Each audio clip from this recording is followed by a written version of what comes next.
Mengenang toleransi Raja Mataram Lombok pada selembar surat wakaf. Dalam kajian sejarah Lombok, Desa Sesela menyimpan banyak sekali kisah yang rasanya tidak akan habis untuk diceritakan. Mulai dari peristiwa Amuk Sesela tahun 1897 sampai dengan perlawanan rakyat Sesela terhadap Jepang pada tahun 1945.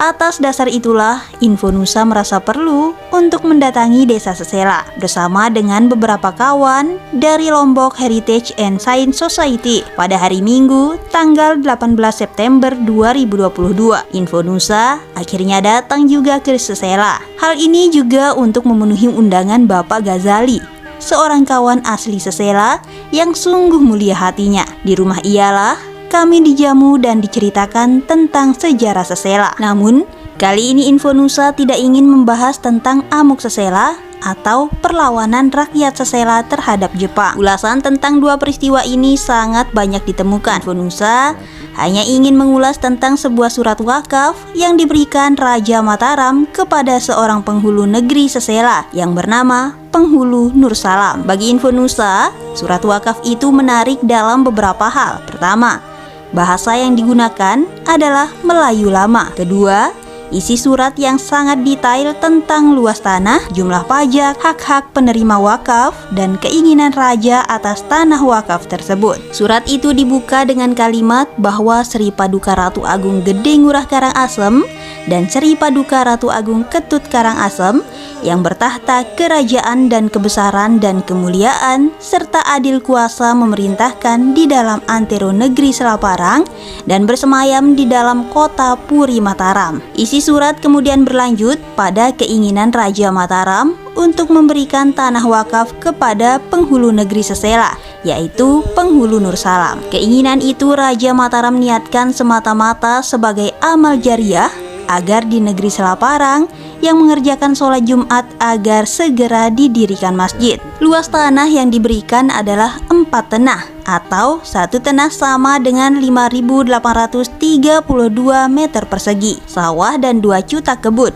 Letak tanah sawah ada di sebelah barat negeri Sesela, sedangkan kebun berada di Balewu. Tanah-tanah itu oleh raja diperbolehkan untuk disakapkan kembali dengan menarik pajak darinya. Adapun jumlah pajak yang ditarik adalah 900 cekel padi atau 1.100 kepeng bolok. Pajak itu oleh raja diperintahkan agar setiap tahun pada hari Jumat disedekahkan pada masjid, dan sisanya agar bisa digunakan untuk membeli ikan, sayur mayur, daging, dan minyak pelita. Pada hari Jumat saat sedekah raja itu diberikan, raja juga memerintahkan agar dulang yang banyak dinaikkan ke masjid, dan khusus dari tanah kebun yang 2 cutak, Penghulu Nur Salam harus menaikkan 10 dulang. Jika terjadi kerusakan pada padi yang merupakan pajak tanah wakaf tersebut, raja memerintahkan agar Penghulu Nur Salam segera mempersembahkannya kepada raja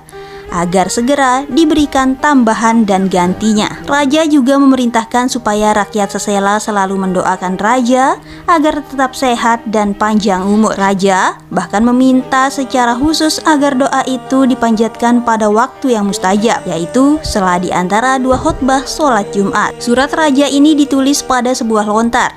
Pada tahun 1955 disalin ke dalam huruf pegon. Kemudian pada tahun 1985 disalin ke dalam huruf Latin. Jika dilihat dari kalimat pembukanya, kemungkinan besar surat ini ditulis pada sekitar tahun 1877.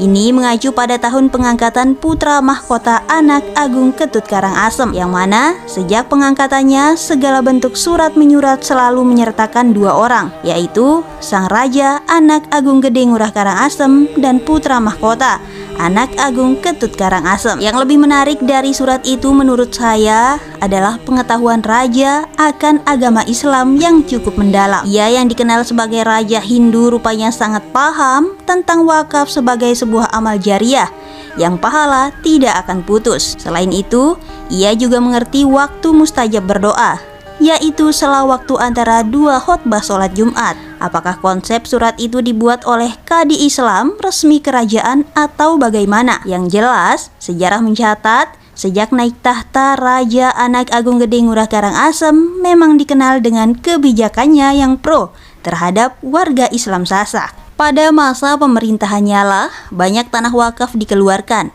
masjid banyak dibangun, bahkan raja ini juga memberikan bantuan pada jamaah haji asal Lombok yang hendak berangkat ke Mekah. Kelak, surat wakaf raja ini pernah digunakan untuk melawan seorang warga Sesela yang pernah menggugat tanah Masjid Nur Salam.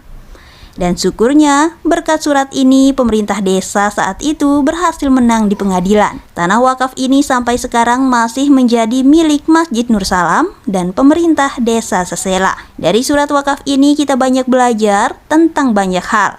Salah satunya adalah toleransi, bahwa perbedaan agama tidak menghalangi kita untuk berbuat baik. Tentang ini, Infonusa selalu ingat ucapan Gus Dur, tidak penting apapun agama atau sukumu.